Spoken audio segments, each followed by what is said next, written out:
ওম ভগবতে বাসুদেবায় নমঃ। নমস্কার, চলে এসেছি আপনাদের কাছে আবার একটি নতুন অধ্যায় আলোচনা নিয়ে। আজকের আলোচ্য অধ্যায়টি হল শ্রীমদ্ ভাগবত মহাপুরাণের সপ্তম স্কন্ধের নবম অধ্যায়। তাহলে চলুন আর দেরি না করে আজকের আলোচ্য অধ্যায়টি জেনে নিই। প্রহ্লাদ কৃত্য নৃসিংহ ভগবানের স্তুতি। দেবর্ষি নারদ বললেন, এইভাবে ব্রহ্মা শঙ্কর আদি দেবগণও ভগবান নৃসিংহদেবের ক্রোধকে শান্ত করতে পারলেন না, বা তার কাছাকাছি যাওয়ার সামর্থ্য অর্জন করতে পারলেন না। তারা নৃসিংহ ভগবানের আদি অন্ত খুঁজে পেলেন না। দেবতারা তাকে শান্ত করার জন্য লক্ষ্মী দেবীকে প্রেরণ করলেন, কিন্তু তিনিও ভগবানের অদৃষ্ট এবং অশ্রুতপূর্ব এরকম অদ্ভুত রূপ দেখে শঙ্কিত হয়ে পড়লেন এবং তার কাছে যেতে পারলেন না।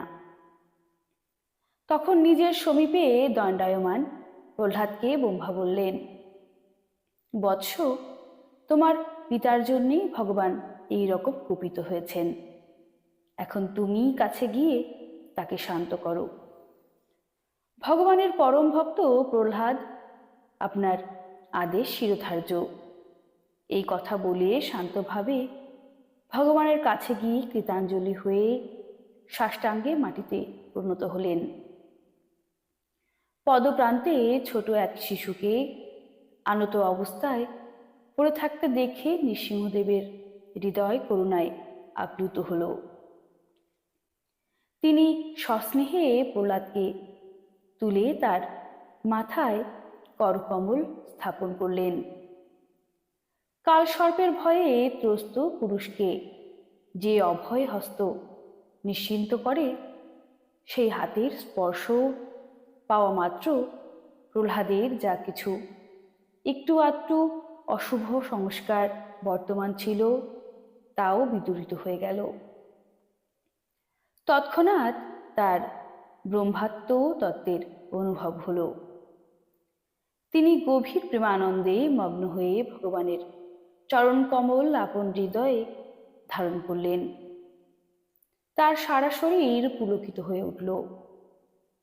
তার হৃদয়ে প্রেম প্রশ্রবণ উচ্চারিত হতে লাগল। আনন্দাশ্রুতে দুচোখ প্লাবিত হল। প্রহ্লাদ ভাবপূর্ণ হৃদয়ে অনিমেষ লোচনে ভগবানকে দেখতে লাগলেন। ভাব সমাধিতে একাগ্র মনে ভগবানের গুণাবলী চিন্তা করতে করতে প্রেম গদগদ বাণীতে তিনি ভগবানের স্তুতি করতে লাগলেন। প্রহ্লাদ বললেন, ব্রহ্মাদি দেবতা, ঋষি, মুনি এবং সিদ্ধ পুরুষগণের মতি নিরন্তর সত্যগুণে স্থিত হওয়া সত্ত্বেও তাদের অবিরাম স্তুতি এবং বিবিধ গুণাবলীতে তারা আপনাকে এখনো সন্তুষ্ট করতে পারেননি।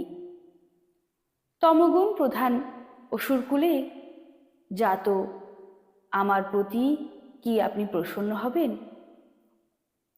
আমার মনে হয় ধন, কৌলিন্য, রূপ, তপস্যা, বিদ্যা, ওজগুণ, তেজ, প্রভাব, বল, পৌরস, বুদ্ধি এবং যোগ কোনো কিছুই পরম পুরুষ ভগবানকে সন্তুষ্ট করতে পারে না। একমাত্র ভক্তিতেই তিনি তুষ্ট হন, যেমন গজেন্দ্রের প্রতি হয়েছিলেন। এই দ্বাদশ গুণযুক্ত ব্রাহ্মণ যদি পদ্মনাভের চরণ কমলের প্রতি বিমুখ হয়, তবে তার থেকে সেই চণ্ডালও সৃষ্ট, যে কিনা তার মন, বচন, কর্ম, ধন, প্রাণ সবকিছুই ভগবানের চরণে সমর্পণ করেছেন। সেই চণ্ডাল নিজের বংশকে পবিত্র করে তুলেছে, যা শ্রেষ্ঠত্বে অভিমানশালী ব্রাহ্মণও করতে সমর্থ হননি। সর্বশক্তিমান স্বামী নিজের মধ্যেই নিজে পরিপূর্ণ। ক্রুদ্ধ জীবাত্মার পূজা গ্রহণ করার তার কোনো আবশ্যকতাই নেই। তথাপি করুণা পরবশ হয়ে সরল ভক্তের মনোবাঞ্ছা পূরণের জন্য তাদের পূজা তিনি গ্রহণ করেন।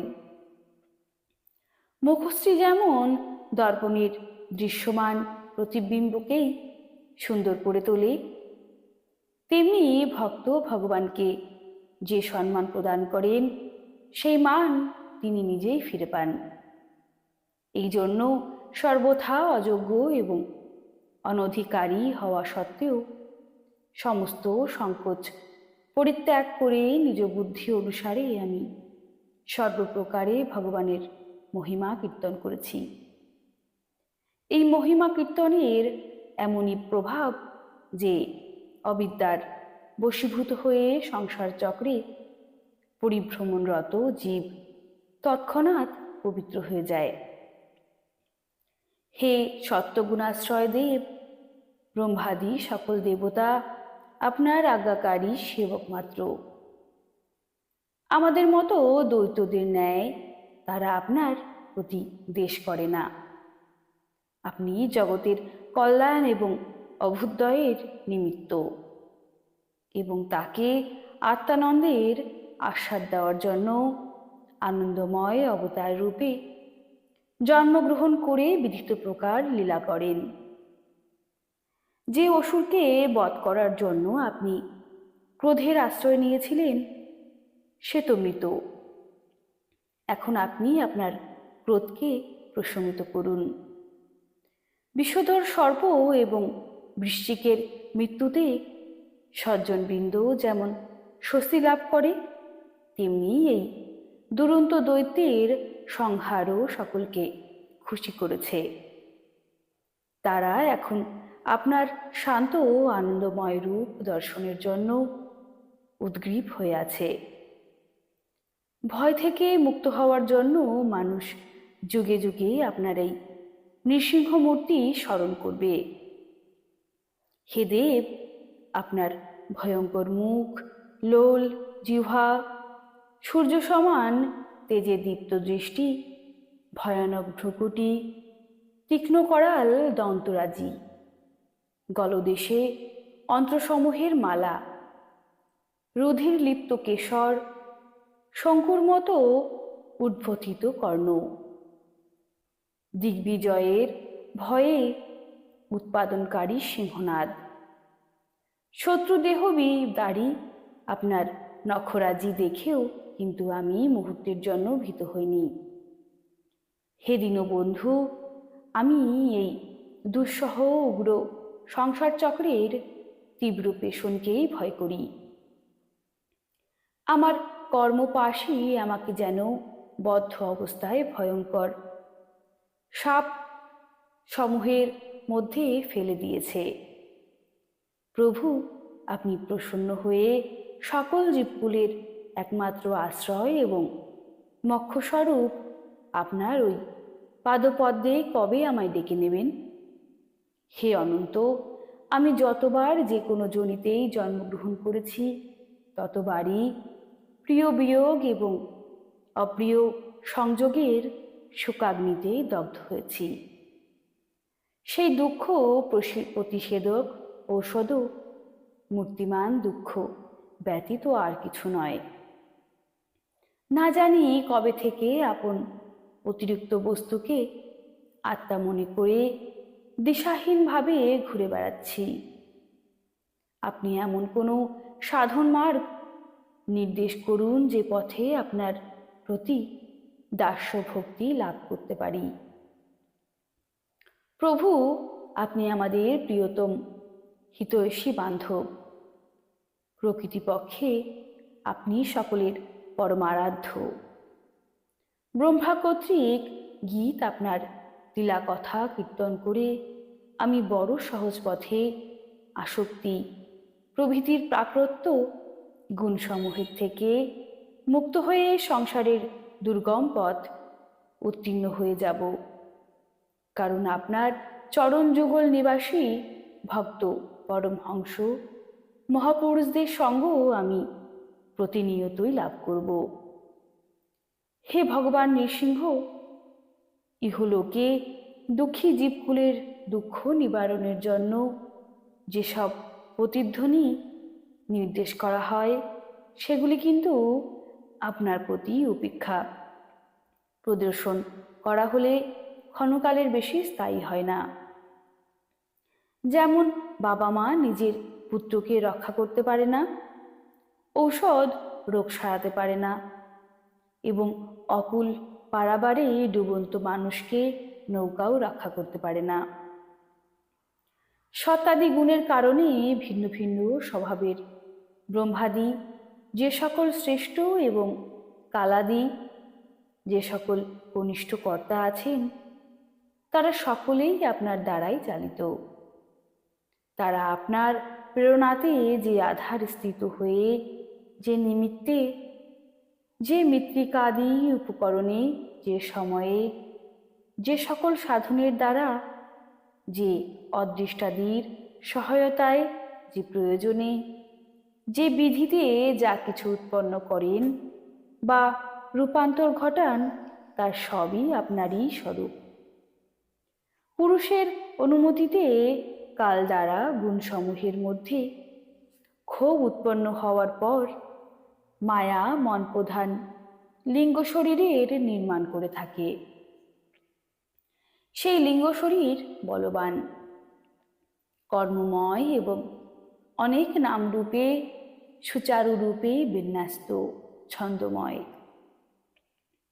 সেই অবিদ্যা কল্পিত মন, 10 ইন্দ্রিয় এবং পঞ্চ তন্মাত্রা, এই ষোড়শ বিকার রূপ অরযুক্ত এই সংসার চক্র। হে অজ, এমন কোনো পুরুষ আছে যে আপনার প্রতি বিমুখ থেকে এই মনরূপ সংসার চক্রকে অতিক্রম করবে? হে সর্বশক্তিমান, মায়া এই ষোড়শ অরযুক্ত সংসারে ফেলে সন্ত্রস্ত ইক্ষুর মতো আমাকে পেষণ করেছে। আপনি আপনার চৈতন্য শক্তির দ্বারা বুদ্ধির সমস্ত গুণসমূহকে সর্বদা পরাজিত করেন এবং কালরূপে সকল সাধ্য এবং সাধনকে আপনার অধীনস্থ করে রাখেন। আমি আপনার শরণাগত। আপনি আমাকে এর থেকে রক্ষা করে আপনার নিকট টেনে নিন।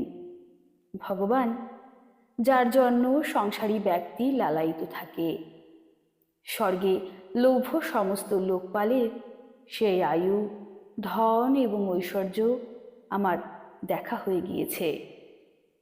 যে সময় আমার পিতা ক্ষণিকের জন্য ক্রোধযুক্ত হাসি হাসতেন এবং তাতে তার ভ্রু একটু কুঞ্চিত হয়ে উঠত, তখন স্বর্গের সম্পত্তির কোনো ঠিকানা থাকত না, সবই তার চরণে লুটিয়ে পড়ত। আপনি আমার সেই পিতাকে বধ করেছেন।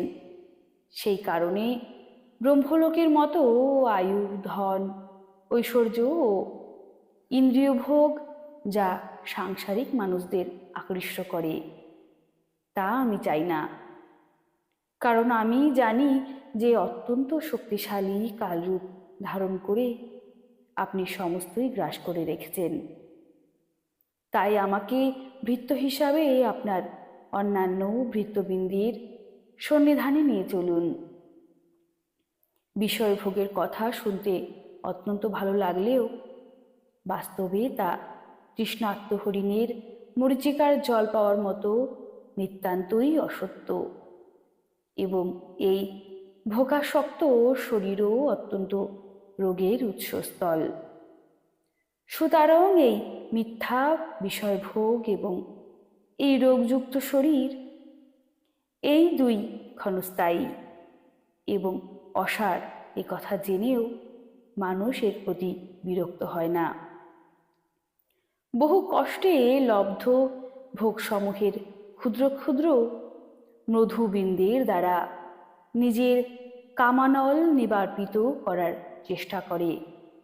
হে প্রভু, এই তমগুণী অসুর বংশে রজগুণ থেকে উৎপন্ন আমি বা কোথায়, আর কোথায় আপনার অপার কৃপা? আমি ধন্য। আপনি আমার প্রসাদ স্বরূপ সর্বসন্তাপহারী এই করকমল আমার মস্তকোপরি রেখেছেন, যা আপনি কোনোদিন ব্রহ্মা, শঙ্কর এবং লক্ষ্মীর মস্তকেও রাখেননি। সংসারী মানুষদের মতো আপনার মধ্যে কোনো ছোট বড় ভেদভাব নেই, কারণ আপনি সকলের অকারণ প্রেমিক, সকলের আত্মা, যা সত্ত্বেও সেবা এবং ভজনের দ্বারাই কল্পবৃক্ষ সদৃশ্য আপনার কৃপা লাভ করা যায়। সেবা অনুসারেই জীবকুলের প্রতি আপনার কৃপার উদয় হয়। সেখানে বংশগত উচ্চতা এবং নীচতার কোনো স্থান নেই। হে ভগবান, এই সংসার এমনই এক অন্ধকূপ যেখানে কালরূপ সর্প দংশন করার জন্য সর্বদাই প্রস্তুত। বিষয়াসক্ত মানুষ সর্বদাই তার মধ্যে নিমজ্জিত থাকছে।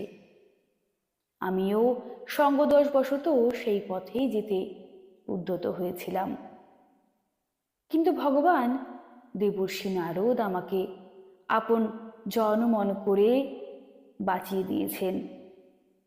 তবে আমি কেন আপনার ভক্তগণের সেবা করা থেকে বিমুখ হব?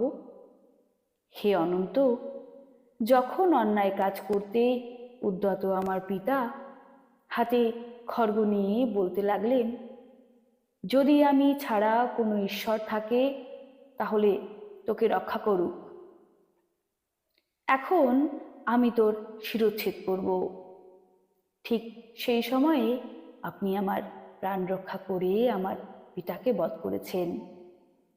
আমি পরিষ্কার বুঝতে পারছি যে আপনি আপনার পরম ভক্ত সনকাদি ঋষিগণের বচন প্রতিষ্ঠিত করার জন্য এই কার্য সম্পন্ন করেছেন।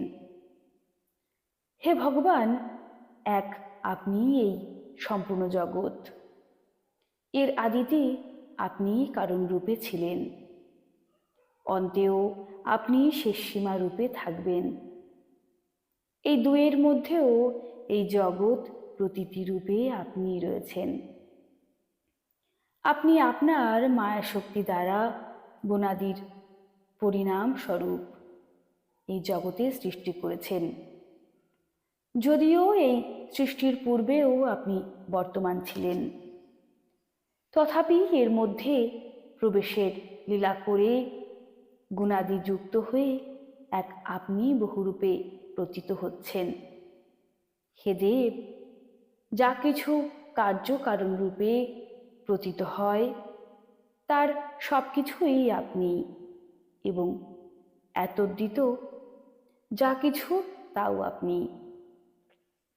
আপন পর ভেদভাব কেবল অর্থহীন শব্দের মায়াজাল, কারণ যার থেকে যার জন্ম, স্থিতি, লয় এবং প্রকাশ ঘটে সেই স্বরূপত অপরটি, যেমন বীজ এবং বৃক্ষ কারণ এবং কার্যরূপে ভিন্ন ভিন্ন হলেও গন্ধ তন্মাত্র রূপে অর্থাৎ ভূত সূক্ষ্মন্তরে দুটি পৃথ্বীময় হওয়ার দুই এক।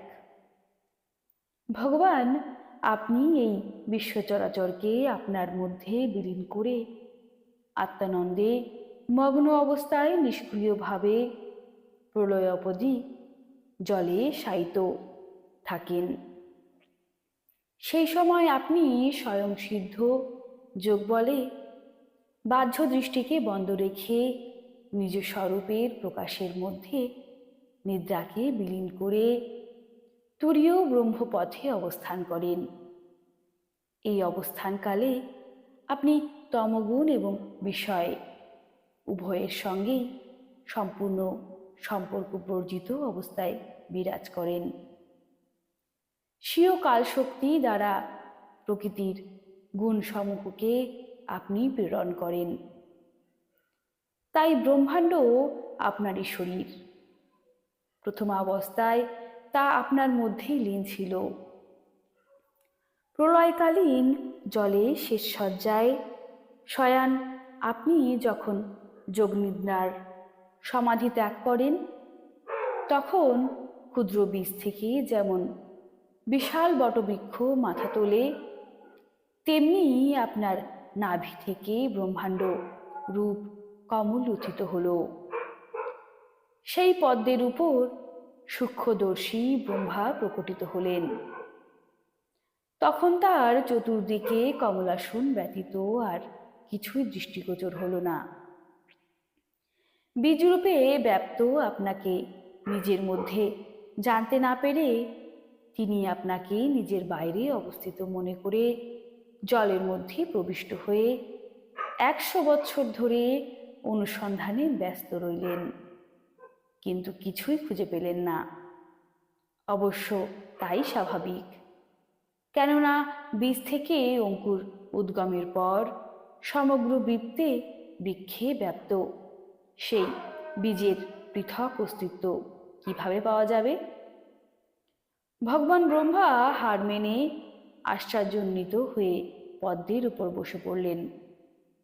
বহুকাল তপস্যা করার পর যখন তার হৃদয় শুদ্ধ হল, তখন ভূত, ইন্দ্রিয় এবং অন্তঃকরণ রূপ সশরীরে ওতপ্রোতভাবে ব্যাপ্ত আপনার সূক্ষ্ম শরীরকে তিনি অনুভব করলেন।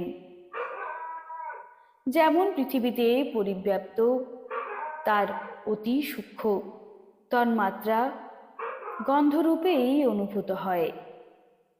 বিরাট পুরুষ সহস্র সহস্র শির, মুখ, হস্ত, পদ, জঙ্ঘা, নাসিকা, কর্ণ, নেত্র, ভূষণ আদি এবং আয়ুধ সম্পন্ন ছিলেন। 14 লোক তার বিভিন্ন অঙ্গরূপে শোভা পাচ্ছিল। ভগবানের সেই লীলাময় মূর্তি দেখে ব্রহ্মার বড় আনন্দ হল। রজগুণ এবং তমগুণ রূপ মধু এবং কৈটব নামে অতি বলবান 2 দৈত্য ছিল। তারা যখন বেদকে হরণ করল, তখন আপনি হয়গ্রীব অবতার রূপে ধারণ করে সেই 2 দৈত্যকে বধ করে সত্যগুণ রূপে চতুর্বেদ ব্রহ্মাকে ফিরিয়ে দিলেন। মহাপুরুষগণ বললেন যে সেই সত্যগুণই আপনার অত্যন্ত প্রিয় শরীর। হে পুরুষোত্তম, এইভাবে আপনি মনুষ্য, পশু, পক্ষী, ঋষি, দেবতা এবং মৎস্যাদি অবতার রূপে লোকসমূহের পালন এবং বিশ্বদ্রোহীগণের সংহার করেন।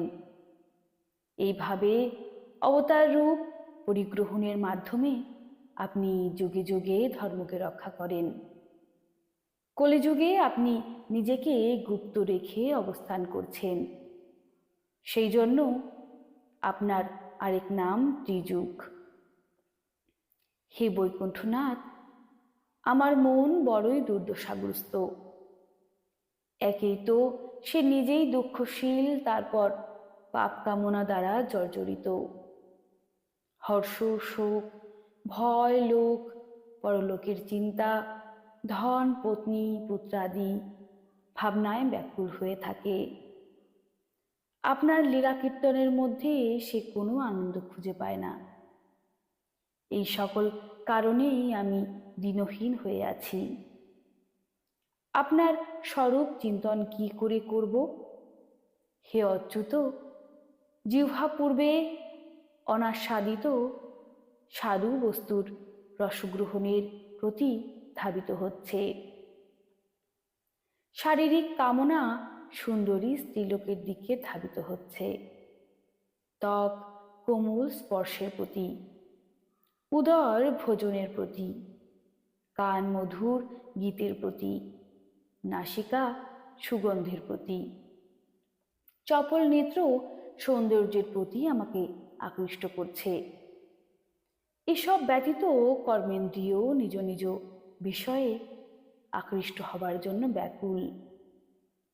পত্নীযুক্ত পুরুষকে তার পত্নীরা যেমন নিজ নিজ শয়ন কক্ষের দিকে টানতে থাকে, আমার অবস্থাও ঠিক সেই রকমই সাঙ্গীন হয়ে উঠেছে।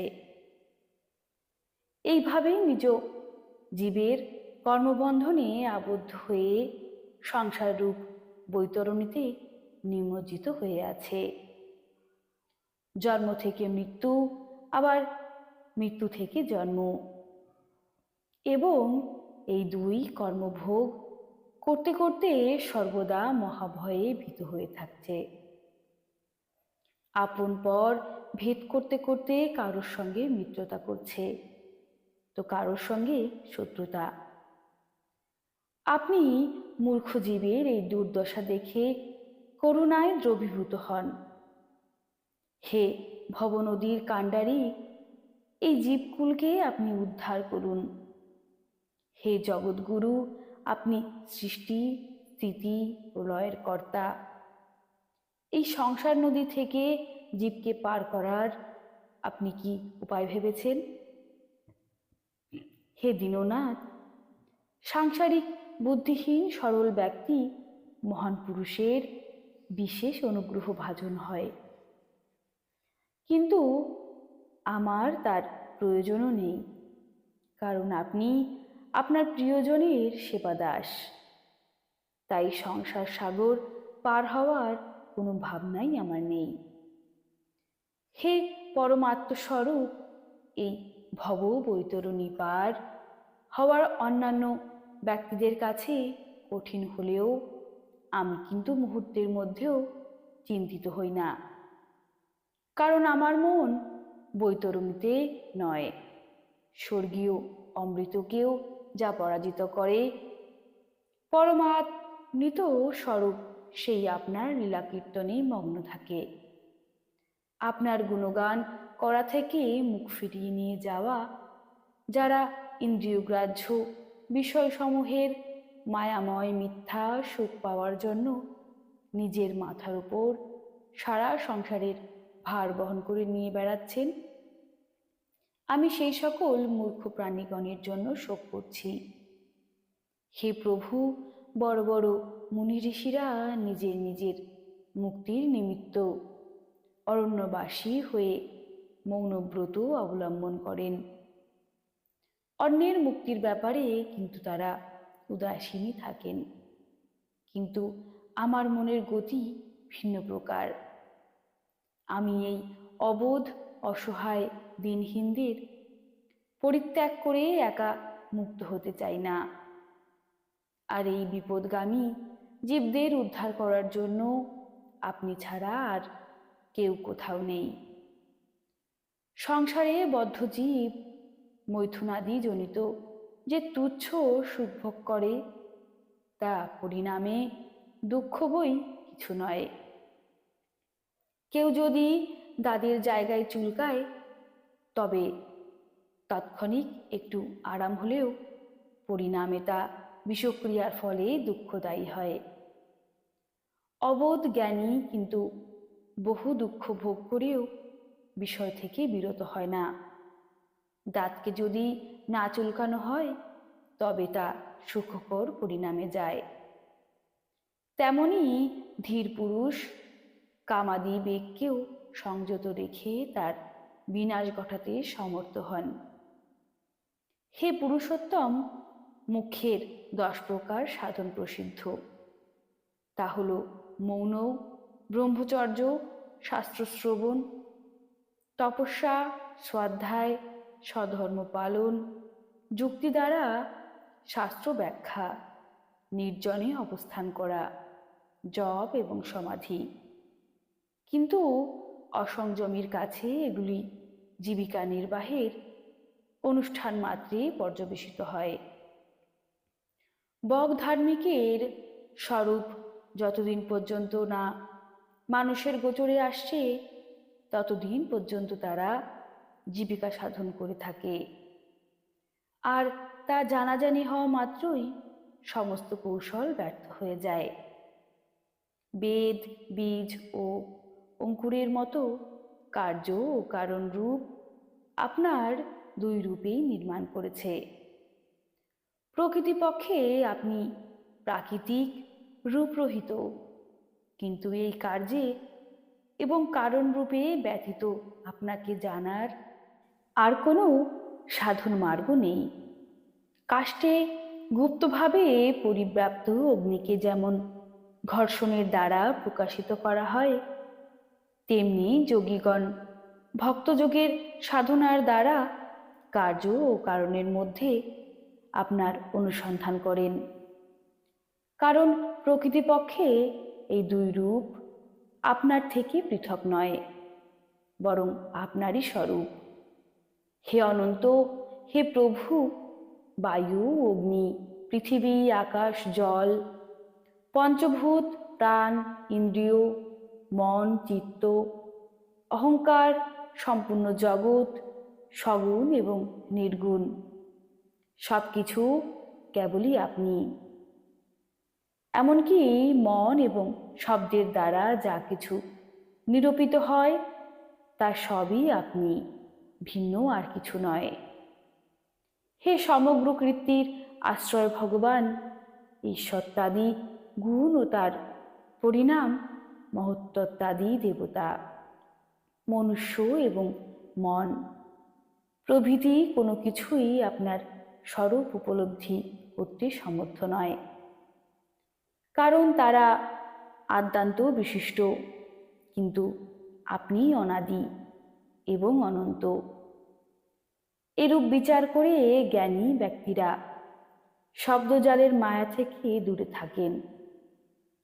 হে পরম পূজ্যপাদ, আপনার সেবার 6 প্রকারের পদ্ধতি আছে: নমস্কার, স্তুতি, সমস্ত কর্মের সমর্পণ, সেবা পূজা, চরণ কমলের সদা চিন্তা এবং নাম গান শোনা।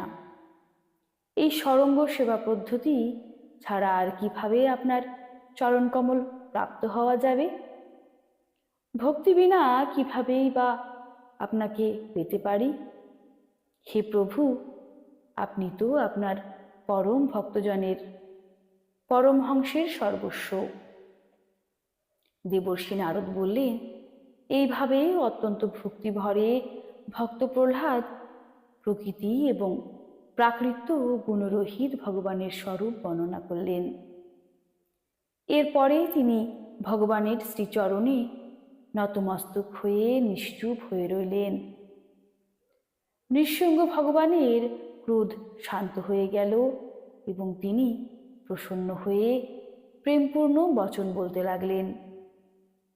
শ্রী নৃসিংহ ভগবান বললেন, পরম স্নেহভাজন প্রহ্লাদ, তোমার কল্যাণ হোক। হে দৈত্য শ্রেষ্ঠ, আমি তোমার প্রতি প্রসন্ন হয়েছি। তুমি তোমার মনমতো বর প্রার্থনা করো। আমাকে সবাই প্রাণীকুলের অভিলাষ পূরণকারী বলে জানে। হে দীর্ঘজীবী, শোনো, যে আমাকে প্রসন্ন করতে পারে না, আমার দর্শন লাভ করা তার কাছে অত্যন্ত কঠিন হয়ে পড়ে। আর আমার দর্শন মাত্রই প্রাণীকুলের হৃদয়ে আর কোনো দুঃখ থাকে না। আমি সর্ব মনোবাঞ্ছা পূরণকারী। এই কারণে সমস্ত কল্যাণকামী ভাগ্যবান সজ্জনবৃন্দ জিতেন্দ্রিয় হয়ে সাংসারিক বিষয় পরিত্যাগ করে সকল বৃত্তিসমূহ দ্বারা আমাকে প্রসন্ন করতে চেষ্টা করে। অনেক মহান ব্যক্তি বর গ্রহণের প্রলোভন এড়াতে না পারলেও অসুরকুলের অলঙ্কার ভগবানের পরম ভক্ত প্রহ্লাদ কিন্তু প্রলোভিত হয়েও বর গ্রহণের কোনো রকম ইচ্ছা প্রকাশ করলেন না। শ্রী মহর্ষি বেদব্যাস প্রণীত পারমহংসী সংহিতা শ্রীমৎ ভাগবত মহাপুরাণের 7ম স্কন্ধের প্রহ্লাদ চরিত্রে ভগবত স্তুতি নামক 9ম অধ্যায় এখানে সমাপ্ত হলো। কেমন লাগলো এই স্তুতি পাঠটি কমেন্ট করে কিন্তু অবশ্যই জানাবেন।